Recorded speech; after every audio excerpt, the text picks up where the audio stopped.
Aunque han pasado ya varios meses, desde que dejé atrás la espesura de esa selva que, estoy seguro, oculta más secretos de los que nuestra cordura puede tolerar.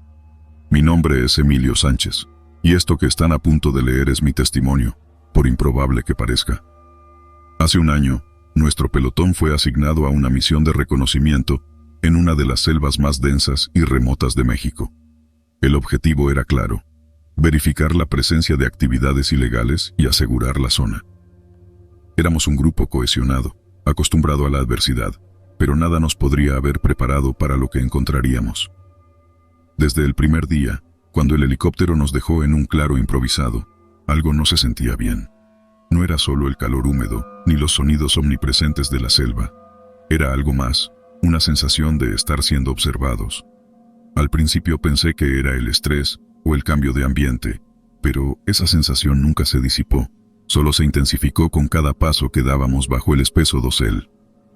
La misión transcurría sin incidentes notables hasta la tercera noche. Mientras todos dormían, yo me desperté sobresaltado por una sensación aguda de que algo o alguien me observaba de cerca. Busqué a tientas mi linterna, iluminando con manos temblorosas el perímetro de nuestro campamento. No había nada visible, solo los árboles susurrantes y la oscuridad casi táctil de la selva. Pero ahí, a unos metros de distancia, mis ojos captaron una sombra. Al principio, parecía una deformación natural de la luz y la vegetación, pero mientras intentaba enfocar mi vista, desapareció sin dejar rastro.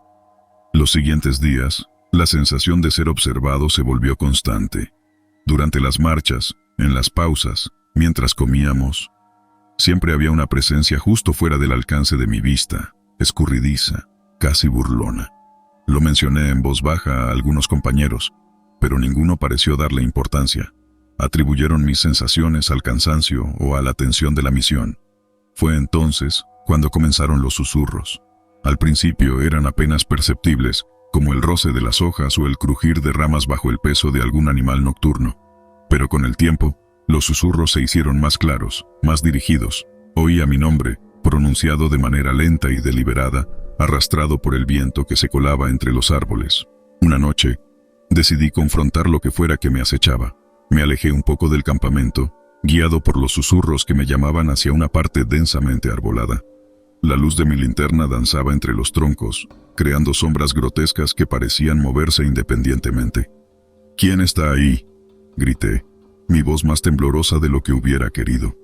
Pero solo el eco de mi propio miedo me respondió, seguido de un silencio opresivo que parecía consumirlo todo. Regresé al campamento, intentando convencerme de que todo estaba en mi cabeza, que la selva y sus sombras me estaban jugando una mala pasada. Pero deep down, sabía que no era así. Algo estaba ahí, algo que no quería ser visto, algo que disfrutaba mi terror. La misión finalizó 2 semanas después. No encontramos signos de actividades ilegales, pero yo regresé cambiado. Aún en la seguridad de mi hogar, siento a veces esa mirada sobre mí, como si algo de la selva hubiera decidido seguirme. Hablo con un psicólogo, intento llevar una vida normal, pero el temor persiste. Esta historia, mi historia, es una advertencia para aquellos que creen que los secretos de lugares olvidados como esa selva no tienen consecuencias. Algo me observaba allí, algo que no pertenece a nuestro mundo comprensible. Y temo que, tarde o temprano, decida dejar de observar y pasar a actuar. En los meses siguientes, la sombra de la selva se infiltró en mi rutina diaria. Los sonidos de la noche, que antes encontraba tranquilizantes, se convirtieron en un coro de voces susurrantes que me recordaban las noches en vela en aquel campamento improvisado. Empezaba a ver figuras en las esquinas de mi visión, siluetas que desaparecían cuando intentaba enfocarlas directamente. Era como si la frontera entre mi realidad y lo que había experimentado en la selva se estuviera desdibujando. Decidí entonces hacer algo al respecto. No podía seguir viviendo con el miedo constante de que algo indefinible me estaba acechando. Busqué a uno de mis compañeros de pelotón, Jorge, con quien había compartido mis temores durante la misión. Me sorprendió descubrir que él también había estado experimentando fenómenos similares. Juntos, decidimos volver a la selva. Necesitábamos respuestas. Con la ayuda de un guía local, volvimos al mismo lugar donde nuestro pelotón había acampado. El aire estaba cargado de una tensión palpable, como si la selva misma recordara nuestra presencia anterior, y nos recibiera con una hostilidad resignada. Durante el día, intentamos rastrear cualquier signo anormal, cualquier pista que pudiera explicar lo que habíamos sentido. Sin embargo, todo parecía inquietantemente normal durante las horas de luz. Pero cuando cayó la noche, los susurros volvieron con una intensidad abrumadora. Esta vez, Jorge también los oyó. Las voces no eran solo ecos en el viento, tenían peso, dirección. Nos guiaron a un área que no recordábamos haber explorado antes. Allí, entre los árboles retorcidos, encontramos un claro en el que las estrellas parecían brillar con una luz anormalmente intensa. En el centro del claro, había una piedra plana, cubierta de símbolos que no reconocíamos, pero que irradiaban una sensación de antigüedad y poder. Los símbolos comenzaron a brillar con una luz propia, pulsando al ritmo de nuestras aceleradas pulsaciones. Fue entonces cuando la vi, una figura alta, envuelta en sombras, con ojos que brillaban con una luz fría e inhumana. No habló, pero su mensaje fue claro y resonó en nuestras mentes. Sabedores del velo, portadores del conocimiento. El miedo me paralizó, pero junto a él, una comprensión emergente llenó mi mente. No estábamos solos en este mundo, y lo que habíamos percibido en nuestras incursiones anteriores no era hostilidad, sino una advertencia. La figura desapareció tan rápidamente como había aparecido, dejándonos temblando, pero con una nueva percepción de nuestro lugar en el cosmos. Regresamos al campamento esa noche, cambiados de nuevo, pero de una manera diferente. Habíamos buscado respuestas, y aunque las que encontramos eran aterradoras en su magnitud, proporcionaban un tipo de cierre. Sabíamos ahora que la observación no era una amenaza, sino una parte de algo mucho más grande, un mundo más allá del nuestro que apenas rozábamos. Los días siguientes, Jorge y yo discutimos largamente sobre nuestra experiencia. Decidimos mantener los detalles en secreto, temerosos de las implicaciones de revelar la verdad sobre nuestra interacción con una presencia que trascendía nuestra realidad. La vida continuó, y los susurros y sombras se desvanecieron gradualmente, como si nuestra aceptación de la verdad los hubiera apaciguado. Mi vida ha vuelto a una normalidad relativa, pero la selva y lo que contiene nunca están lejos de mis pensamientos. Duermo mejor ahora, sabiendo que el observador invisible no buscaba hacerme daño. Sin embargo, el mundo se siente más grande, más extraño. A veces, miro las estrellas y me pregunto qué más hay allá afuera, observándonos desde la oscuridad, esperando el momento para revelarse. Los recuerdos, aunque borrosos, siguen frescos en mi mente, marcados por el miedo y la confusión que nos envolvió. Todo comenzó como una simple misión de reconocimiento en una región remota, cuyo nombre incluso ahora me resisto a pronunciar. Lo que encontramos allí fue algo que desafía toda lógica, algo que aún lucha por encontrar su lugar en mi comprensión del mundo. Estábamos apostados en un claro, lejos de cualquier camino trillado, rodeados solo por la densidad impenetrable de la selva. El crepúsculo daba paso a la oscuridad cuando terminamos de montar el campamento. «Recuerda, doble guardia toda la noche», ordenó el sargento Márquez, su voz grave rompiendo el silencio que se cernía sobre nosotros. «¿Cree realmente que hay algo por lo que preocuparse, sargento?», pregunté, mientras revisaba el seguro de mi arma. Márquez me miró fijamente, sus ojos reflejando una seriedad que raramente mostraba. «En esta zona, siempre hay algo por lo que preocuparse». La noche avanzó sin incidentes hasta que llegó mi turno de guardia. El cielo estaba despejado, las estrellas brillaban con una intensidad que solo la lejanía de la civilización permite. Me encontraba revisando el perímetro cuando escuché el primer ruido. Era sutil, como el crujido de hojas secas bajo el peso de algo, o alguien. Al principio pensé que era el viento o algún animal curioso, pero luego el sonido se repitió, más cercano y definitivamente más intencional. Me agazapé, apuntando mi linterna hacia la dirección del ruido, pero solo capté la densa vegetación y la oscuridad que se ocultaba entre los árboles.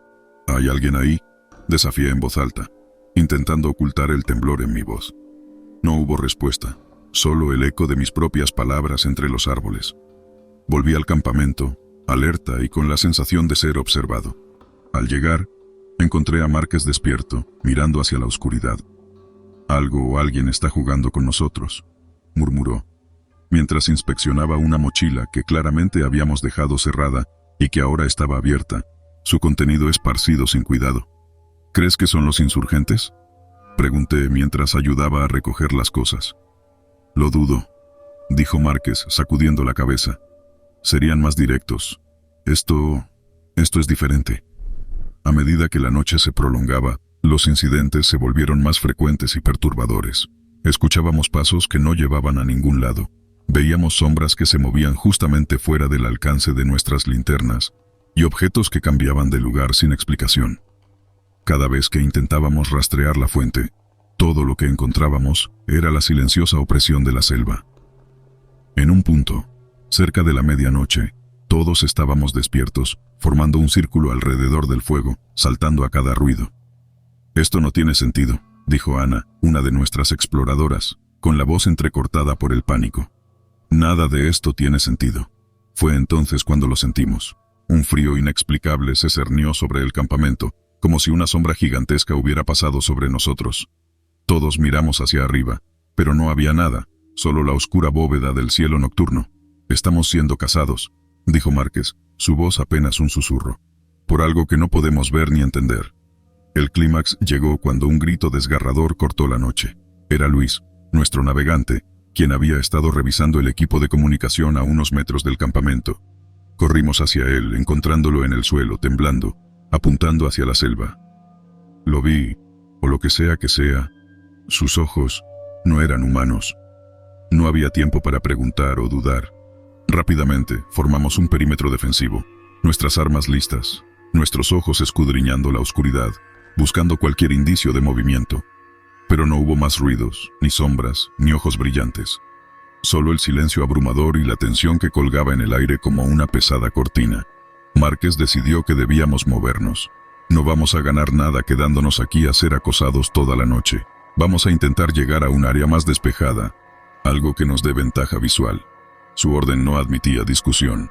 Recogimos rápidamente el campamento, cada uno de nosotros lanzando miradas nerviosas hacia la selva que nos rodeaba. La sensación de ser observados no desapareció, pero no podíamos permitirnos el lujo de sucumbir al miedo. A medida que avanzábamos, el terreno se volvía más difícil. Las raíces de los árboles y las rocas formaban obstáculos naturales que parecían conspirar para ralentizarnos. A cada paso, esperábamos un ataque, un enfrentamiento, pero nada ocurrió. El silencio se convirtió en nuestro enemigo. Cada crujido de una rama, cada susurro del viento se convertía en una amenaza potencial. Finalmente, llegamos a un claro más grande justo cuando los primeros signos del amanecer empezaban a teñir el cielo de un gris pálido. Exhaustos pero sin bajar la guardia, establecimos un campamento temporal, decididos a esperar la luz del día antes de decidir nuestro próximo movimiento. Mientras esperábamos, Márquez nos reunió. Lo que sea que esté pasando aquí, es más que una simple patrulla o un animal salvaje. Tenemos que estar preparados para cualquier cosa. Mantengan sus ojos abiertos y no se separen. La luz del día trajo consigo un frágil sentido de seguridad. Podíamos ver el perímetro claramente ahora. Nada se movía, excepto las hojas bajo la brisa de la mañana. Decidimos enviar un pequeño equipo para explorar la zona y buscar cualquier signo de otros campamentos o actividades sospechosas, mientras el resto se quedaba para proteger el área. Ana, Luis y yo fuimos los elegidos para la exploración. Avanzamos con cautela, nuestros sentidos alerta a cualquier anomalía. No encontramos nada en las primeras horas, y la tensión comenzaba a disiparse poco a poco, reemplazada por la confusión y el cansancio. Fue Ana quien notó algo extraño en el suelo. Un tipo de marca que no correspondía a animales conocidos. Era un conjunto de huellas profundas, demasiado grandes y pesadas para ser humanas, y con una disposición extraña que no parecía seguir un patrón de caminata bípedo o cuadrúpedo. Seguimos las huellas que nos llevaban más profundamente en la selva, hasta que llegamos a una pequeña laguna que no estaba en nuestros mapas. Las huellas rodeaban el agua y luego desaparecían en el lado opuesto. Allí, en el borde del agua, encontramos el equipo de comunicación que Luis había estado revisando la noche anterior. Estaba destrozado, como si algo lo hubiera aplastado deliberadamente. Regresamos al campamento con las noticias, encontrando a nuestros compañeros igual de desconcertados. Márquez escuchó nuestro reporte en silencio, su rostro cada vez más sombrío. «No estamos solos aquí», concluyó finalmente, «y lo que sea que compartió esta selva con nosotros anoche no quiere que estemos aquí». El resto de la misión se canceló. El objetivo había cambiado de reconocimiento a supervivencia. Ordenó que volviéramos a la base inmediatamente, utilizando una ruta alternativa que nos mantendría en áreas abiertas tanto como fuera posible. Mientras nos retirábamos, no pude evitar mirar hacia atrás, hacia la selva que nos había acosado con sus misterios y terrores. Aunque no vimos más señales del vigilante de la noche, la sensación de estar siendo observados nunca nos dejó, acompañándonos como una sombra silenciosa, hasta que finalmente salimos del alcance de aquel espeso y oscuro manto verde. El alivio de dejar atrás la selva no mitigó las preguntas sin respuesta que zumbaban en nuestras mentes. ¿Qué era esa entidad? ¿Por qué interfería con nosotros? ¿Era la guardiana de algún secreto antiguo de la selva, o simplemente una criatura desconocida, celosa de su territorio? La travesía de regreso fue tensa, pero sin incidentes. Al llegar a la base, fuimos recibidos con miradas de alivio y preocupación. Márquez informó a los superiores, manteniendo los detalles al mínimo, sabiendo lo difícil que sería explicar lo inexplicable. Nos ordenaron guardar silencio sobre los acontecimientos, al menos hasta que se realizara una evaluación más exhaustiva. Los días siguientes estuvieron llenos de debriefings y reportes. Nos preguntaron una y otra vez sobre cada detalle, cada sombra y cada sonido. Se formó un equipo de investigación más especializado para regresar al área, equipado con tecnología avanzada y preparado para enfrentar lo desconocido. Pero por lo que sé, nunca encontraron nada concreto. La selva guardaba sus secretos con celo. A medida que la vida en la base volvía a la normalidad, el recuerdo de aquella misión comenzó a sentirse como un sueño febril, un eco distante de terror y misterio. Pero las noches en las que el viento susurraba como las hojas de aquel lugar, el recuerdo volvía a mí, claro y vívido. Sabía que algo había estado allí con nosotros, observando, manipulando. ¿Era simplemente un vigilante nocturno de un reino olvidado o algo más siniestro? Me trasladaron a otra unidad y eventualmente dejé el servicio, llevando conmigo las cicatrices invisibles de esa noche. La experiencia me cambió, me hizo más consciente de los misterios que yacen en las sombras del mundo, en esos lugares antiguos y salvajes donde la civilización no ha logrado dejar su huella. A veces, en la quietud de la noche, me pregunto sobre los hombres y mujeres del equipo de investigación que volvieron a ese lugar. Me pregunto si sintieron la misma mirada penetrante, el mismo frío sobrenatural, los mismos juegos mentales que desafiaron nuestra comprensión. Me pregunto si alguna vez sintieron el alivio de respuestas o si, como yo, solo encontraron más preguntas. La selva sigue allí, respirando y viviendo, eternamente indiferente a nuestra existencia y a nuestra ciencia. Guarda sus secretos bajo el denso dosel, en el corazón oscuro donde los árboles susurran entre sí de cosas que nosotros, meros visitantes pasajeros, quizás nunca estemos destinados a entender. Y aunque he tratado de dejar atrás esos recuerdos, sé que una parte de mí siempre estará allí, en aquel claro, bajo la mirada invisible del vigilante de la noche. Era una mañana húmeda y sofocante. Nos encontrábamos en el sur de México, una zona conocida por su densa selva y su historial de actividades ilícitas. Pero nuestra misión ese día era otra: investigar las señales dejadas por un escuadrón desaparecido hace 5 años. No se sabía mucho, solo que habían entrado en la selva y nunca salieron. Recuerden, mantengan la comunicación en todo momento, instruyó el sargento Ramírez mientras revisaba el equipo de cada uno. Éramos 8. Cada uno con su propio peso de experiencia y miedos no dichos. La selva nos recibió con su habitual indiferencia. Los sonidos de la vida salvaje llenaban el aire, una cacofonía que a veces hacía difícil escuchar nuestros propios pensamientos.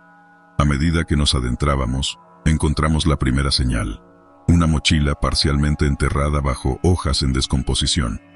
La insignia del escuadrón desaparecido aún era visible. «Esto es de Hernández. Estaba en el equipo desaparecido», dijo Ana, nuestra especialista en comunicaciones, examinando el contenido disperso. Mapas, una brújula rota y un diario parcialmente legible. Tomé el diario, hojeando las páginas empapadas y manchadas. Las últimas entradas hablaban de visiones y sonidos extraños, cosas que los mapas no mostraban y los compases no podían señalar. Continuamos, siguiendo las marcas que encontrábamos esporádicamente en los árboles o en el suelo. Cada marca parecía un grito silencioso de ayuda, guiándonos más profundamente en el corazón verde y pulsante de la selva. El cielo comenzó a oscurecerse inusualmente rápido. Miré hacia arriba, esperando ver nubes de tormenta, pero solo había un techo de hojas. Sin embargo, el aire se volvió pesado, cargado de electricidad y una sensación opresiva. ¿Sienten eso?, preguntó Luis, nuestro explorador, deteniéndose y mirando alrededor nerviosamente. Es como si la selva nos estuviera observando, murmuró Carla con la mirada fija en algún punto entre los árboles retorcidos. De repente, el radio chirrió. Un estallido de estática seguido por una voz distorsionada. No, vayan, atrás. Se escuchó débilmente antes de perder la señal por completo. Ana, verifica el equipo, ordenó Ramírez. Pero antes de que pudiera hacer algo, una densa niebla comenzó a surgir del suelo, envolviéndonos en un manto blanco y frío. La visibilidad se redujo a unos pocos metros, y el sonido parecía amortiguado, como si el mundo entero hubiera sido silenciado. Permanecimos juntos, intentando no perder contacto mientras la niebla se espesaba. Esto no es natural, dije, mis propias palabras sonando extrañas en ese silencio opresivo. Algo no está bien. ¿Por qué no podemos escuchar nada más que nuestra respiración?, cuestionó Marco, y tenía razón. La vida selvática se había callado completamente, un silencio antinatural que era casi ensordecedor.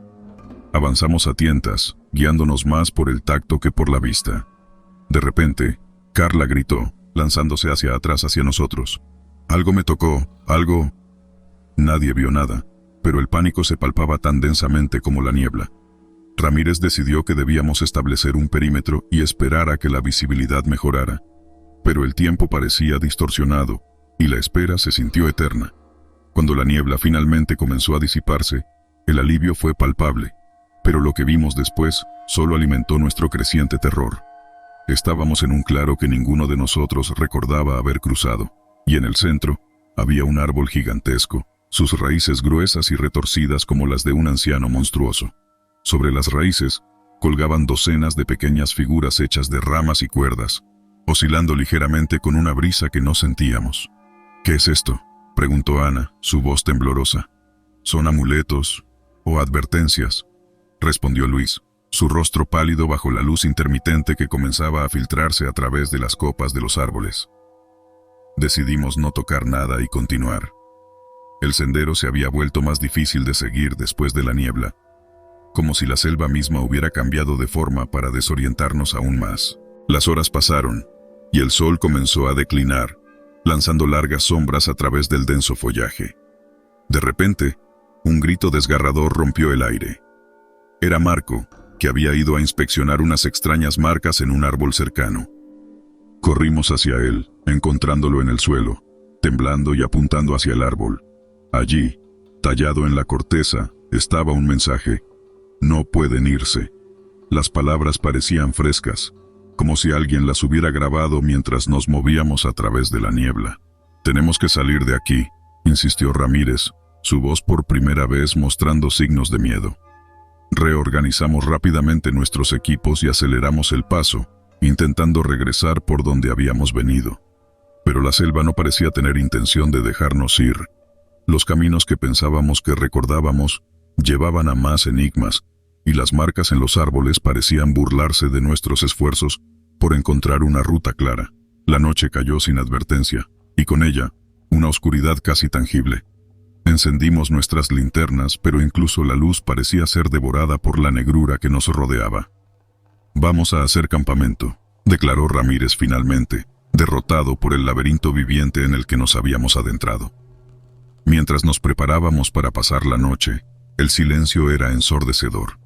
No había sonidos de insectos ni de animales, solo el susurro ocasional de la brisa a través de las hojas. Esa noche, el sueño fue un lujo que ninguno pudo permitirse. Saltábamos al menor ruido, y más de una vez pensé ver sombras moviéndose entre los árboles, figuras que desaparecían cuando intentaba enfocarlas. Al amanecer, estábamos exhaustos pero decididos a encontrar una salida. Antes de partir, encontré el diario de Hernández nuevamente entre mis cosas, aunque estaba seguro de haberlo dejado en la mochila. Abrí una página al azar y leí: «La selva nos tiene, no es un lugar, es una entidad, y quiere mantenernos aquí». Con un escalofrío guardé el diario. Hoy sé que Hernández tenía razón. La selva es más que un lugar. Es un ser vivo, respirando y observando.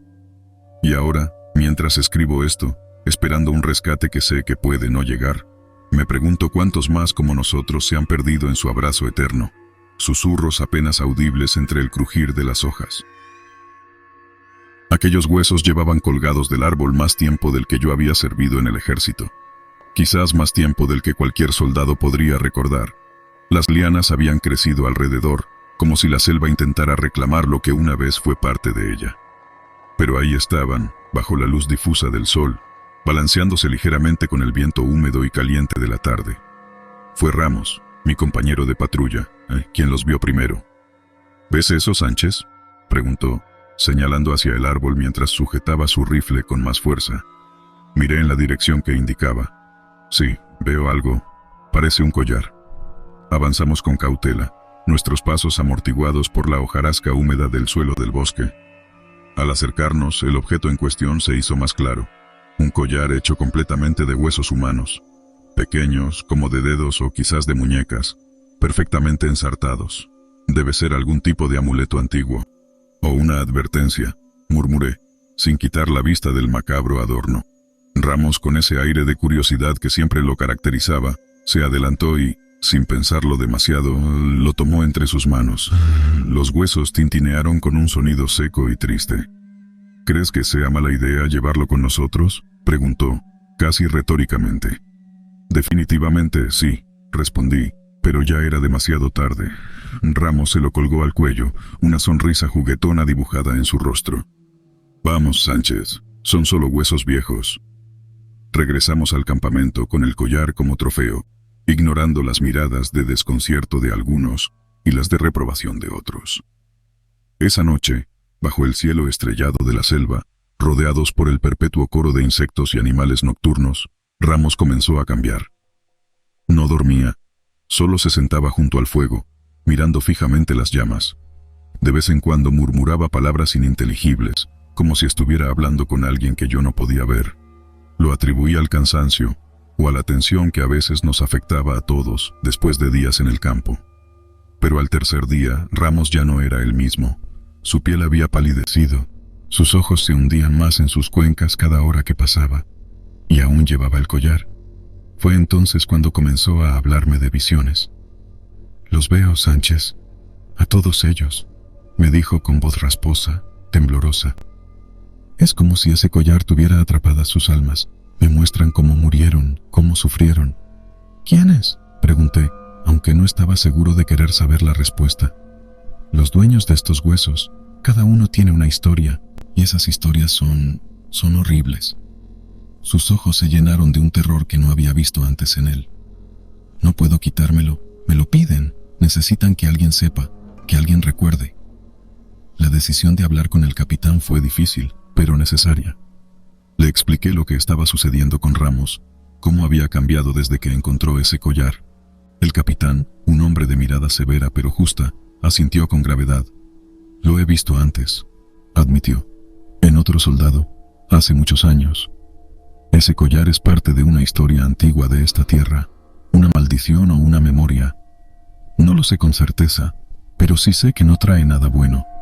Debemos devolverlo a donde pertenece». Esa noche, planeamos regresar al lugar donde Ramos había encontrado el collar, pero nunca tuvimos la oportunidad. Ramos desapareció, sin dejar más rastro que el collar de huesos, cuidadosamente colocado sobre su cama. «Debemos llevarlo de vuelta», insistió el capitán, su voz un susurro entre los árboles que parecían observarnos con 1000 ojos ocultos en la oscuridad. Así que, con el collar ahora seguro en una pequeña bolsa de tela, nos adentramos en la selva bajo la luna nueva. El camino era difícil, los sonidos de la selva más intensos, como si cada criatura estuviera alerta, observando cada uno de nuestros movimientos. Llegamos al árbol justo antes del amanecer. El lugar parecía distinto en la oscuridad, más siniestro. El capitán, con una solemnidad que no le había visto antes, tomó el collar y lo colgó de nuevo en el árbol. Murmuró algo en un idioma que no reconocí, una oración o un ruego. Luego nos señaló que nos retiráramos. El regreso fue silencioso, cada uno perdido en sus pensamientos. Yo no podía dejar de pensar en Ramos, en lo que había visto y sentido a través de aquellos huesos. ¿Era posible que realmente portaran las almas de sus antiguos dueños? ¿Era nuestra presencia en esa selva un disturbio para ellos? Al regresar al campamento, el sol comenzaba a elevarse, bañando todo con una luz dorada que parecía purificar el aire. Pero la sensación de alivio fue breve. Al llegar, encontramos el campamento en desorden, como si una tormenta hubiera pasado por él. Nadie había visto a Ramos, y con el tiempo, la búsqueda fue abandonada. Se convirtió en uno de tantos misterios no resueltos de la selva, un nombre más en una larga lista de soldados desaparecidos cuyas historias quedaban sin cerrar. Con los años, la imagen de Ramos y el collar de huesos ha vuelto a mí en sueños, siempre acompañada de una sensación de inquietud. Me pregunto si alguna vez realmente entendimos lo que enfrentamos, o si solo fuimos peones en un juego mucho más antiguo y oscuro de lo que podríamos imaginar. Ahora, retirado y lejos de la selva que una vez fue mi hogar y mi campo de batalla, escribo estas memorias como una advertencia. La selva guarda secretos que no están destinados a ser descubiertos, y algunas historias, especialmente aquellas escritas en hueso y sufrimiento, deberían permanecer sin ser contadas. Sin embargo, la lección más dura que aprendí fue que, a veces, la curiosidad no solo mata al gato, puede desencadenar horrores que trascienden generaciones. Así que si alguna vez te encuentras en una selva, bajo árboles que susurran historias de siglos, recuerda mi historia. Respeta el pasado que murmura en el viento, y sabe cuándo es momento de dejar las cosas en el lugar donde pertenecen. Porque no todos los que caminan en busca de respuestas desean ser encontrados, ni todas las respuestas son aquellas que esperamos encontrar. Nunca olvidaré aquella misión. Ahora, sentado frente al fuego en la seguridad de mi hogar, las llamas arrojan sombras que me devuelven a esa selva, a esa noche impregnada de terror y misterio. Todo comenzó como una operación rutinaria, o al menos eso creíamos. Éramos 5, enviados a inspeccionar una zona de la selva densamente arbolada por reportes de actividades ilegales. No esperábamos encontrar lo que encontramos. Recuerden, mantengan la formación y los ojos abiertos, instruyó el sargento Ramírez mientras el crepúsculo teñía el cielo de un púrpura profundo. Yo iba detrás de él, con el corazón latiendo al ritmo marcado por nuestros pasos sobre la hojarasca húmeda. Avanzábamos en silencio, solo interrumpido por el ocasional chasquido de ramas bajo nuestros pies. La noche cayó de repente, como suele pasar en la selva, y con ella, la oscuridad nos envolvió con una intensidad abrumadora. Fue entonces cuando encendimos nuestras linternas, proyectando haces de luz que parecían ser absorbidos por la negrura entre los árboles. «No me gusta esto», murmuró Álvarez, el más joven del grupo, su voz delatando una mezcla de nerviosismo y temor. «Siento como si algo nos estuviera observando». «Es la selva, Álvarez, todo está siempre observando», respondió Sánchez con una risa nerviosa, intentando aligerar el ambiente. Pero su intento fue en vano. Pocos pasos más adelante, algo nos hizo detenernos en seco. Frente a nosotros, 2 puntos luminosos, rojos como la sangre, flotaban en la oscuridad. Pensamos que eran los ojos de algún animal, pero su altura y la forma en que nos miraban no era natural. «¿Qué demonios es eso?», susurró López, apuntando su linterna hacia los puntos rojos. Sin embargo, la luz parecía no alcanzarlos, como si una barrera invisible la detuviera. El sargento Ramírez, siempre el más firme, dio un paso al frente. «Quien sea, salga y muéstrese», ordenó con autoridad, su voz firme pero su mano temblorosamente ajustando el agarre sobre su rifle. No hubo respuesta, solo el sonido de nuestra respiración agitada y el latido distante de un tambor que parecía venir de las profundidades de la selva. Entonces, tan repentinamente como aparecieron, los ojos rojos desaparecieron. «Vamos a mover», comenzó a decir Ramírez, pero se detuvo. Miré hacia donde él miraba, y sentí como la sangre se helaba en mis venas. Álvarez no estaba entre nosotros. En su lugar, solo quedaban unas pisadas en el suelo que se adentraban en la selva, hacia donde los ojos habían estado. «Álvarez», grité, rompiendo el silencio de la noche con mi voz desesperada. Pero no hubo respuesta, solo el eco de mi propio temor resonando entre los árboles. Tomamos la difícil decisión de seguir las huellas. Ramírez lideraba, conmigo justo detrás y López y Sánchez cubriendo los flancos. Cada paso que dábamos parecía llevarnos más profundo en un mundo desconocido, un lugar donde las reglas de la naturaleza ya no aplicaban. Las huellas nos guiaron a un claro donde la luna llena iluminaba un círculo de árboles antiguos. En el centro, una figura yacía en el suelo. Álvarez, inmóvil. «¡Álvarez!», gritamos al unísono, corriendo hacia su cuerpo. Ramírez llegó primero, pero se detuvo abruptamente, haciendo una señal para que no nos acercáramos más. Confundido y aterrorizado, observé cómo el sargento se arrodillaba junto a él. «No lo toquen», dijo Ramírez, su voz apenas audible. Está... No necesitaba terminar la frase. La expresión en su rostro lo decía todo. Álvarez estaba pálido, sus ojos abiertos mirando al vacío, pero lo más aterrador era que sus ojos habían cambiado. Ahora eran de un rojo brillante, semejante a los que habíamos visto entre los árboles. Era como si algo lo hubiera marcado, cambiado de alguna forma inhumana. «No entiendo qué está pasando aquí», susurró Sánchez, acercándose con cautela. López, por su parte, no apartaba la mirada de los arbustos circundantes, su rifle listo por si algo emergía. «Saldremos de aquí», decidí yo, tomando la iniciativa ante el shock visible en el rostro de Ramírez.